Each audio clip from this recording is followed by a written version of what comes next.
जीवन बीता गरीबी में हमें कोई गम नहीं। दोस्तों, अगर बचा लिया हमने अपने संस्कारों को, ये भी किसी दौलत से कर रहे हैं।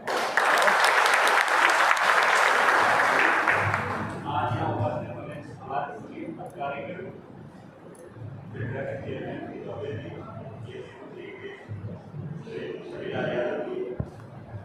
यहाँ पर उपस्थित सभी दुनिया सम्मानीय सदस्यगण, एशियन पक्ष कमेटी सम्मानीय सदस्यगण, सम्मानीय महिलाएं, एचआरडी के बच्चे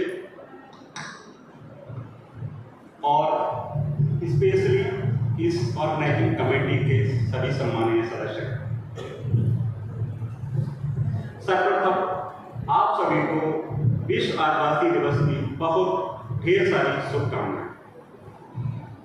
जंगल हमारी सांसें हैं, जंगल हमारी सांसें हैं, पहाड़ों में हमारा ठिकाना है।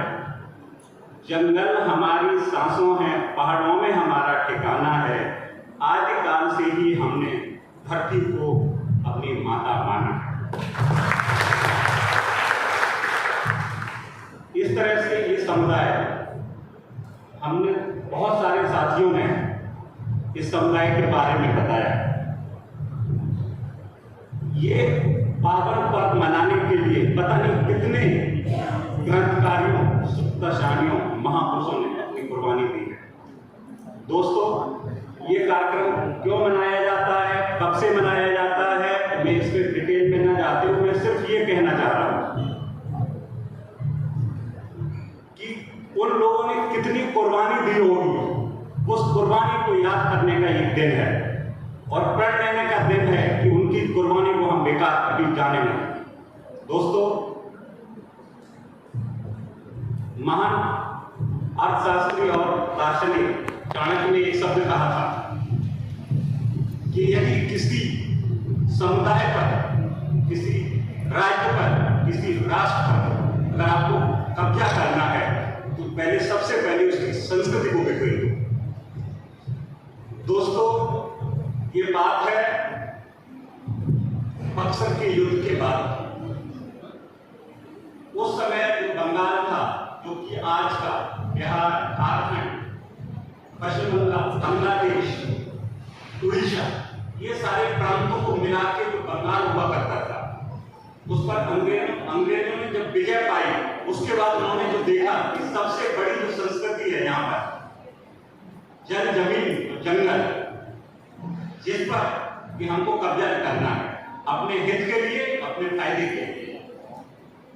दोस्तों, आप सोच सकते हैं कि उसी समय जो है एक बच्चे का जन्म होता है।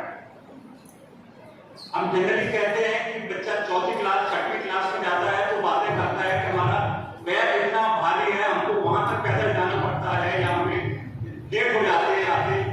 वो बच्चा जो स्कूल जाता है और वो सिर्फ ये देखता है कि अगर हमारी संस्कृति के साथ खिलवाड़ हो रहा है तो हम उनकी संस्कृति के खिलाफ खिलवाड़ करेंगे। उसी बीच जन्म होता है गांधी बिफोर गांधी। हम बात कर रहे हैं भगवान बिरसा मुंडा। दोस्तों, अपने घर में बड़ी नटखट बालक था, उसकी कंप्लेन और उसकी क्रियाकलापों से माँ बाप बहुत दुखी हो गए। उस समय उनको पढ़ने के लिए मामा क्या भेजा गया, वहां भी उनका वही रूटीन रहा। उन्होंने देखा कि ये जो अंग्रेज हैं हमारी संस्कृति पर हमला कर रहे हैं और जो हमारी धरोहर है उसको अपने हित के लिए दोहन कर रहे हैं। उन्होंने जो कक्षा, सोचिए आप, कल्पना की करिए, जो कक्षा 6 और 8 का विद्यार्थी वो ये सोचे कि हमको कैसे बदला लेना है इसे, शास्त्रों से, शस्त्रों से नहीं। वो बच्चा डिसाइड करता है कि हमको इंग्लिश मीडियम स्कूल में एडमिशन लेना है। दोस्तों, उस समय मिशनरी स्कूल में एडमिशन लेने के लिए एक शर्त थी कि आपको क्रिश्चियन धर्म अपनाना पड़ेगा। भगवान बिरसा मुंडा ने डिसाइड किया कि हम अपना नाम चेंज करेंगे और उस समय वो बिरसा मुंडा से बिरसा डेविड बनी और उस स्कूल में एडमिशन लिया। 4 साल की पढ़ाई करने के बाद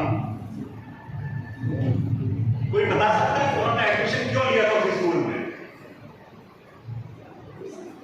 सिर्फ उनकी संस्कृति को जानने के लिए, उनकी संस्कृति क्या है। हम उनको डिस्ट्रॉय करना है तो क्या प्लानिंग करेंगे उनकी संस्कृति को डिस्ट्रॉय करें?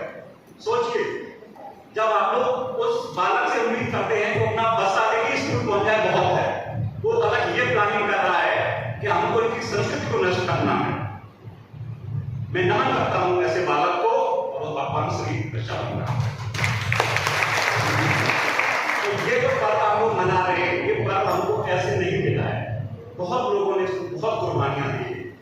मैं नमन करता हूं एक बार फिर सभी उन स्वतंत्रता सेनानियों को, उन महान आत्माओं को, महानुभावों को, जिन्होंने हमें ये देश और ये दिन दिखाने का मौका दिया। दोस्तों, मैं ये 4 पंक्ति का अपनी बात को खत्म करता हूं कि आशा की एक किरण जब निकलती है तो अंधकार को मिटा देती है।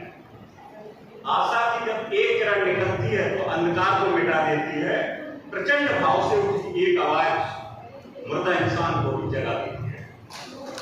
दोस्तों, हम इस कमेटी को बहुत बहुत धन्यवाद देता हूं कि जो हम लोगों को जगाया और हमको याद दिलाया, हमारे पूर्वजों ने जो कुर्बानियां दी हैं और जो हमको विरासत, जो हमारी विरासत से छेड़छाड़ किया गया है, उसके साथ वो दोबारा ना कर पाए ऐसा। एक बार पुनः सभी लोगों को बहुत बहुत धन्यवाद। Thank you.